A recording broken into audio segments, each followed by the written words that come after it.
know that you can get in. Now, in the Old Testament, keys symbolize power and authority. The nature of that power and authority varies depending on the context. In Isaiah 22 and 22 refers to the key of the house of David, which in the context refers to the authority of the steward who manages the household of the king. Y'all with me? That same imagery is applied to the risen Christ, who also has the keys of death and hell. In Luke 11:52, Jesus claims that the experts in the Jewish law have taken away the key of knowledge. In other words, through their hypocrisy, they have not only failed to enter the kingdom of God themselves, but have prevented others from entering as well. You got to understand, sometimes you have to reference these things to get a good understanding of what things are going on in life right now. And I want you to understand the things that are going on in the United States right now is to get you off your game and to get you to thinking, well, you know what, maybe I ought not to go to church because they're attacking the church right now. Somebody ought to say amen. You know what I'm talking about. If you look at the two African American people that were killed in the supermarket, they were killed because he couldn't get in the church. Oh, come on, somebody. You better listen to me. You better listen. Because God is saying you got keys, you have ability, you have authority, you have power that the enemy wants you to come out of the church, because if you stay here, you will have too much power. He can't deal with you no more. He was not looking for just somebody. He was looking for the church. He was looking for God, but he couldn't get in the church. You go home and read the paper for yourself. You can read it. You can read the story. They'll tell you that he couldn't get in the church. Because he couldn't get in the church, he went down to the supermarket. You see, the devil don't like what God's doing right now. Because God is raising up him some people that are kingly, that are royal. They have access to heavenly things that before people didn't have. And because it wasn't before, now you got access to heaven. Ooh, good God Almighty. Hey, Jesus, hallelujah. I read a story, and the story was about a king. And the king said the king was born in died January 28th, 814. You listen to me for a minute. Many years later, archaeologists discovered the tomb of Charlemagne, the great king and emperor of France. When the tomb was opened after being closed for centuries, the men who entered it found something amazing. They found certain treasures of the kingdom, but in the center of the large vault was a marble throne, and seated on the throne was the skeleton of Charlemagne, with an open Bible on his lap, and the bony finger pointing at Matthew 18 and 26, which says, "For what shall it profit a man to gain the whole world and lose his soul?" See, this lesson from an earthly king with an earthly kingdom, Charlemagne is saying to us, all of my power, all of my riches, my glory are not enough.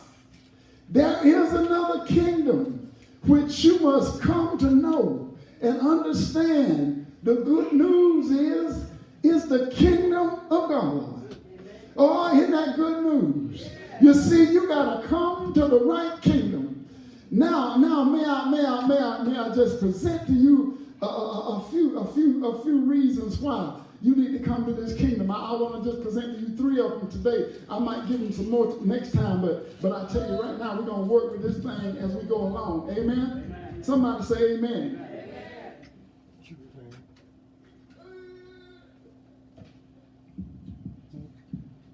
This is how important it was. The first thing that I want to point out to you today, because there are several of these, I just want to point out 3 of them to you today.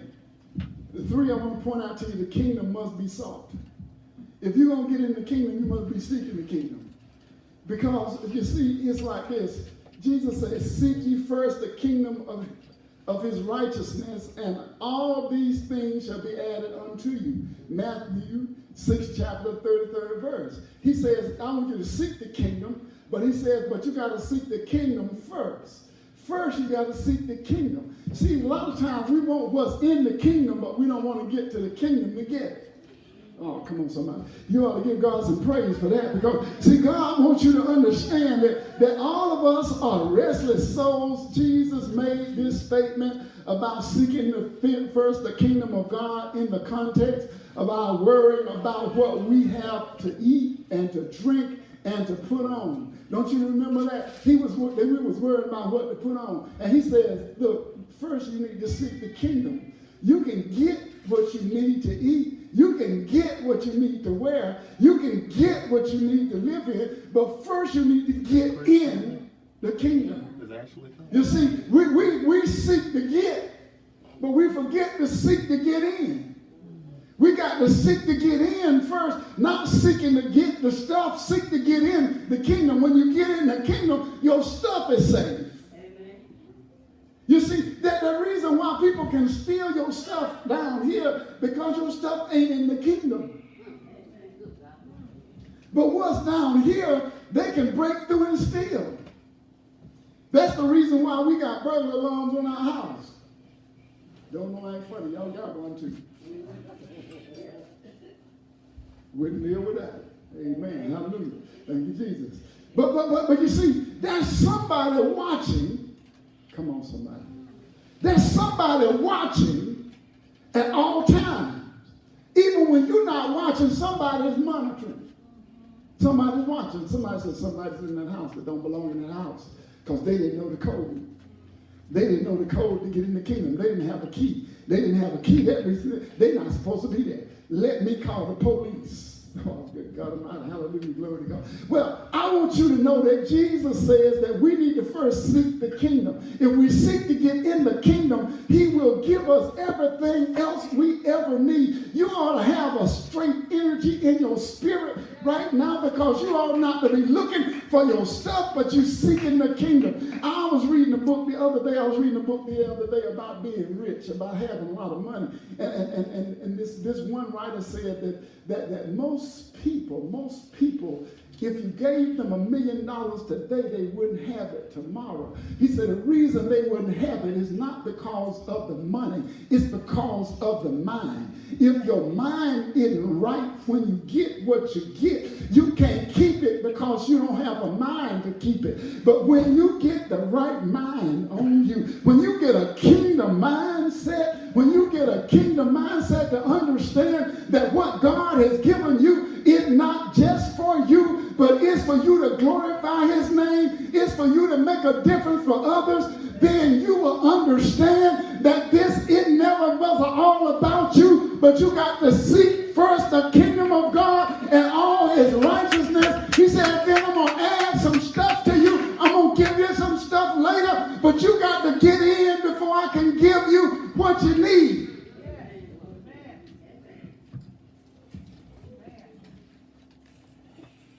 When you seek me, and the Bible says, and find me, when you seek me with all your heart, I will be found by you, declares the Lord, and will bring you back from captivity. I'll get you out of whatever you got into if you just seek me first. He said, if you're looking for me, I want to be found by you. And what you will discover is that while you are looking for God, God was already looking for you. can't beat it when somebody's looking for you and you're looking for him.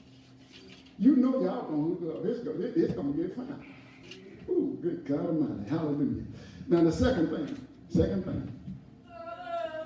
So number two. The kingdom is not of this world. Messing somebody up now. I just told you to seek the kingdom, and now I'm telling you it's not of this world. That's where you can't find it. You can't find it by walking around the corner.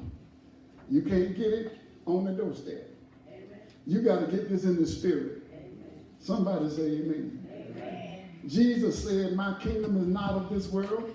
If it were, my servants would fight to prevent my arrest by the Jews.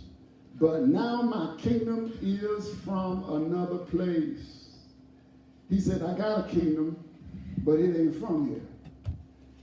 You ever have people, your mind just so different from their mind, they say, you must not be from here.